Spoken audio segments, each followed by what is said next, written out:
Bismillahirrahmanirrahim. History of management thought. Today's topic is Industrial Revolution. The Industrial Revolution heralded a new age for civilization, the cultural rebirth, and created new social, economic, and political conditions ripe for advances in science and technology. देखिए, हम history of management को मुख्तलिफ़ edges में divide करते हैं ना, या मुख्तलिफ़ पीरियड में. जैसे एक प्री इंडस्ट्रियल रेवोल्यूशन जो है वो पीरियड है, फिर इंडस्ट्रियल रेवोल्यूशन है, और फिर post industrial revolution management practices हैं जो कि देखी जाए. यानी 3 हिस्सों में इसको डिवाइड किया. इसके अलावा आप प्री इंडस्ट्रियल में आगे फर्दर फिर इसको डिवाइड कर सकते हैं, लेकिन हम इसको चूँकि इन्हीं 3 में रख के चलाते हैं. तो इंडस्ट्रियल रेवोल्यूशन क्या है कि heralded a new age of civilization, the cultural rebirth had created a new social, economic and political conditions ripe for advances in science and technology. No doubt industrial revolution ने बहुत सी development जो हैं वो इसके बाद हुई, और साइंस ने बड़ी स्पीड से यानी प्रोग्रेस किया. उसके बाद subsequent improvements in the technology made possible for combination of physical and human resources and ushered in the factory system to replace the domestic system of production. Next चलते हैं. Industrial progress is always closely tied to the advancement in science and technology. In the 15th century, Johannes Gutenberg developed the first metallic movable type for a printing press and opened the door to an information revolution that continues today. तो 15th century में, 15th century mean 1400 से onward, ये sometimes लोग ये समझ देंगे 1400 जैसे 1468, ये 14th सेंचुरी नहीं, ये 15th सेंचुरी है. यानी 1400 ऑनवर्ड 15th सेंचुरी है, 1500 ऑनवर्ड 16th सेंचुरी है. तो ये बनता है जॉनस गुटेनबर्ग ने 15th सेंचुरी में. इससे पहले भी प्रिंटिंग प्रेस मूवेबल बन चुके थे, लेकिन ये first fully working movable metallic printing press था, जिससे पब्लिकेशंस बड़ी आसान हो गई, प्रिंटिंग बहुत आसान हो गई. और प्री हिस्ट्री जो है वो, जिससे पहले जो है मेटालिक या मूवेबल प्रिंटिंग प्रेस से पहले जो है वो वुडन ब्लॉक होते थे, वो जिसे हम जहाँ ठप्पे कहते हैं कि ठप्पा लगाया, और तो वुडन ब्लॉक होते थे और उससे प्रिंटिंग होती थी, और उससे ज़ाहिर है टाइम कंज्यूमिंग थी, टाइम टेकिंग थी. लेकिन अब जो है इसके बाद यानी 15th सेंचुरी में ये जो गुटेनबर्ग के ये फुली फंक्शनल प्रिंटिंग प्रेस जो है मूवेबल मेटालिक बनाने के बाद, तो इन्फॉर्मेशन रेवोल्यूशन आ गया ना. इन्फॉर्मेशन को डिसमिनेट करना, पब्लिश करना बड़ा इजी हो गया. While medieval scientist attempted to deduce physical laws from the writings of Plato, Aristotle, Saint Augustine and the Bible, a new age of scientific inquiry began in the 16th and 17th century as church bond loosen. Medieval period start होता है तकरीबन कोई 450 के around से लेके 1450 के आसपास, यानी 1001 साल का ये एक पीरियड बनता है मिडिवल या मिडल एज जिसे कहते हैं. और उसके बाद फिर 16th और 17th सेंचुरी में फिर साइंटिफिक इंक्वायरी और ये सारी चीज़ें स्टार्ट हुई, जब चर्च की अथॉरिटी, चर्च का वो जो ग्रिप थी वो ज़रा लूज़ हुई. तो चर्च ने अपने दौर में साइंटिस्ट को यानी जो नए नए नज़रियात जो बाइबल से कंट्राडिक्ट करते थे या जो थोड़े डिफरेंट थे, तो उनको चर्च ने फिर जो है वो सजाएँ गलीलियो की बड़ी फेमस है, उसको हाउस अरेस्ट कर दिया for the rest of life. ये बड़ा फेमस बात है.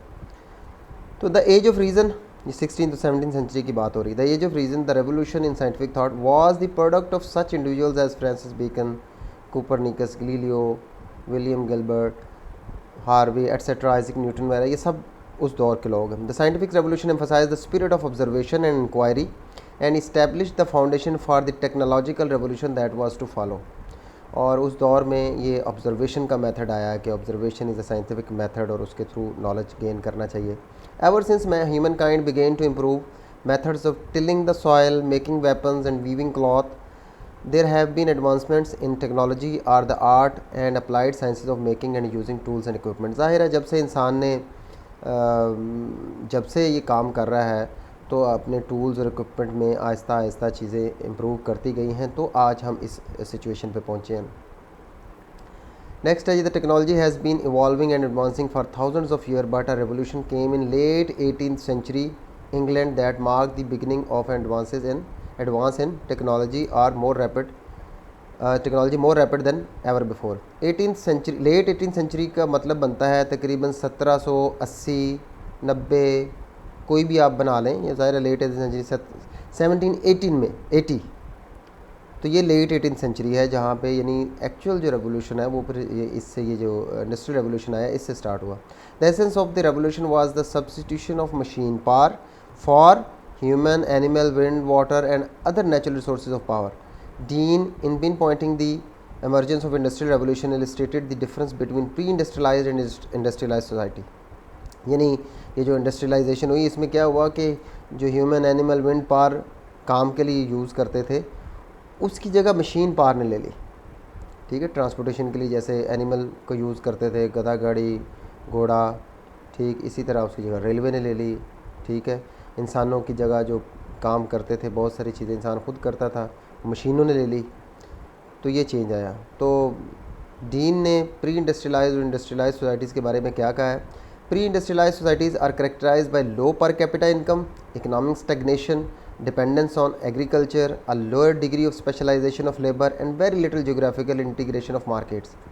Industrial societies are characterized by rising or high per capita income, economic growth, low dependence on agriculture, a high degree of specialization of labor and a widespread geographical integration of markets। यानी जो pre industrial societies में problem थी, पर capita income लो थी, agriculture पे ज़्यादा depend करते थे, स्पेशलाइज्ड लेबर नहीं थी, रिक्वायरमेंट जो नहीं थी, लेकिन जब इंडस्ट्रियल रेवोल्यूशन आया और इंडस्ट्रियल सोसाइटीज़ बनी तो फिर स्पेशलाइज्ड लेबर भी है जो मशीन को हैंडल कर सके, एग्रीकल्चर के ऊपर कम हो गया, मार्केट्स जो हैं जोग्राफिकली ज़्यादा इंटीग्रेटेड हो गई, ट्रांसपोर्टेशन के मीन्स बेहतर हो गए। Using these factors as indicators, Dean concluded that the shift in Great Britain from a pre industrial to an industrial nation became most evident in 1750 and accelerated thereafter. अच्छा, इसने 1750 है, पीछे अभी हमने स्लाइड में देखा, उसने कहा जी लेट 18th ओ 1780, लेकिन एक्चुअल देखें ना डेट्स, आप अगर आप देखेंगे मुख्तलिफ तो 10 साल 5 साल आगे पीछे आपको डेट्स मिलेंगी इंडस्ट्रियल रेवोल्यूशन की, लेकिन हम ज्यूम कर लेते हैं जैसे इन्होंने यहाँ कहा अभी कि 1750 के बाद ही काम इंडस्ट्रियल रेवोल्यूशन स्टार्ट हो गया। आगे जी, this steam engine. Great Britain largest industry of this time was textile. From the colonies came the cotton, wool and other fiber to be cleaned, combed, spun and so on into the cloth. Mechanical improvements in the textile industry preceded the industrial revolution। अच्छा, great Britain की जो उस वक्त सबसे ज़्यादा industry जो चलती थी वो थी टेक्सटाइल की। तो कॉलोनीज़ जैसे इंडिया पाकिस्तान भी एक कॉलोनी था उस वक्त, तो इस तरह ग्रेट ब्रिटेन की बहुत सी कॉलोनीज़, वहाँ से ये रॉ मटेरियल आता था और उसको फिर क्लॉथ में कन्वर्ट कर दिया जाता था। तो mechanical improvements in textile industry preceded the industry, यानी इंडस्ट्रियल रेवोल्यूशन से पहले मैकेनिकल इंप्रूवमेंट्स आई चीज़ों के अंदर, जैसा उसने कुछ एग्जांपल दिए। John Kay began the mechanisation of weaving with his flying shuttle in 1733। अगर हम 1750 को लें कि वहाँ से, तो ये ज़ाहिर है उससे पहले की बात है। In 1765 James Hargreaves change the position of the spinning wheel from vertical to horizontal, stack the wheel on top of one another and wove 8 thread at once by turning them all with one pulley and belt। उसमें और improvement 1765 में आई कि 8 threads को उसने यानी weave करना start कर दिया उसी मशीन को। He called his gadget the spinning jenny, ठीक है, and added more wheels and power until he could weave 8 threads at once. तो ये एक यानी कि वीविंग की एक मशीन थी जिसको पहले बनाया गया, फिर उसमें इम्प्रूवमेंट लाई गई, फिर 8 थ्रेड तक इम्प्रूवमेंट लाई गई। इन 769 Richard Arkwright developed a water frame that stretched the cotton fiber into a tighter, harder yarn। His factory grew with this innovation until by 1776 he employed 5,000 workers। 1776 में 5,000 वर्कर्स। तो ये क्या थी? ये मैकेनिकल इम्प्रूवमेंट्स थी जो चीज़ों के अंदर आई, जो इंडस्ट्रियल रेवोल्यूशन से पहले थी। Despite these mechanical improvements the heart of the industrial revolution was really the steam engine.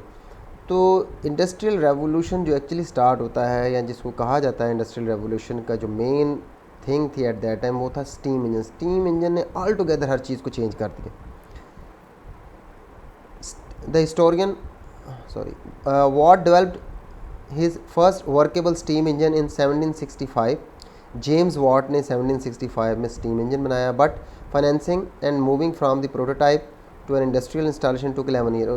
तो 11 साल बाद जो है उसकी एक सही प्रॉपर जो कमर्शियली यूजेबल फॉर्म जो है वो आई। इन 1776 1776 means 11 years after 1765. Watt's first engine was sold to John Wilkinson for use in his iron work, यानी फर्स्ट कमर्शियल ये यूज़ के लिए देगा. To set a price an agreement was made that the steam engine would be rated at the equivalent of how many horses could do the same amount of work. Hence the derivation of word horsepower for mechanical engine. ये आज भी अभी भी use हम करते हैं पाकिस्तान में कि कितने हॉर्स पावर की मोटर है. मतलब ये है कि ये मोटर यानी कितने घोड़ों के इक्वल काम कर सकती है. यानी अगर 5 घोड़े मिलके जितनी ताकत से वो काम कर सकते हैं, अगर ये मोटर 5 हॉर्स पावर है तो ये भी उसके इक्वलेंट है. तो वो फर्स्ट टाइम यानी उसको 1776 में उसको प्राइस करने के लिए ये हॉर्स पावर, क्योंकि पहले घोड़ों से ये काम होते थे तो रेफरेंस उसको बनाया गया और हॉर्स पावर के यहाँ से फिर ये बनी कि हॉर्स पावर क्या था. तो आजकल भी मोटर्स के ऊपर मैंने जैसे बताया कि ये काम होता है. Steam engine. The historian Arnold Toynbee noted that the two men, Adam Smith and James Watt, were the most responsible for destroying the old Britain, building a new one, and launching the world toward industrialization. Smith brought about the revolution in economic thought, Watt the revolution in the use of steam power. अच्छा, ये दो चीज़ें देखे एक historian के reference उन्होंने बताई कि उन्होंने कहा कि दो चीज़ें इसका हार्ट थी. एक तो स्टीम इंजन जेम्स वॉट ने जो बनाया, दूसरा जो इकोनॉमिक थॉट्स में रिवोल्यूशनाइज़ किया ना इसकी राइटिंग ने, एडम स्मिथ की, और he is known as father of economics, modern economics. तो इसकी वो book the wealth of nation बड़ी इंपॉर्टेंट और बड़ी अच्छी बुक है. तो वो हिस्टोरिक बुक यानी कहलाती है. तो वो ये दो मेन जो है वो हार्ट में है, heart of this industrial revolution. Harness to the wheel of 100 industries. The steam engine provided more efficient and cheap power from ship, trains and factories applications in British commerce and industry. तो steam engine की बहुत ज़्यादा application हुई, देखिए ना, हर जगह, ships में, train में, फैक्ट्रीज़ में, हर जगह, जिसने रेवोल्यूशनाइज कर दिया ब्रिटिश इंडस्ट्री को. The steam engine. Steam power lowered production cost, lowered prices and expanded markets. A spirit of innovation led to the innovations led to the factories and factories led to the need for the direction and organization. देखिए ना ये कैसे एक sequence बना है कि steam lower, production caste lower हुई, प्राइसें कम हुई, मार्केट्स बढ़ी, इनोवेशन हुई, वो इनोवेशन ने फिर लोग इन्वेस्टर आए, फैक्ट्रीज़ बनी, फैक्ट्रीज से फिर नई डायरेक्शन, ऑर्गेनाइजेशन और नई नई रिक्वायरमेंट्स हुई. The expanded market called for more workers, more machines and larger larger production scale on a regular basis.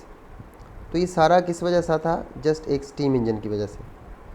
Capital was needed to finance these larger undertakings and the individuals who could command the capital began to bring together workers and machine under one common authority. ठीक है, ज़ाहिर investor है, उसने फिर ये चीज़ें की. Instead of being in their homes, for example we were in a workplace where a steam engine to power their looms. यानी पहले ये होता था वो घरों में काम कर रहे हैं, अब उनको एक जगह इकट्ठा किया गया है, ठीक है, पावर लूम्स में. वहाँ पे स्टीम इंजन काम कर रहा है जिसकी एक अपना फ़ायदा है. Similarly combers, bleachers, dyers and so on found their efforts shifting from the home to factory.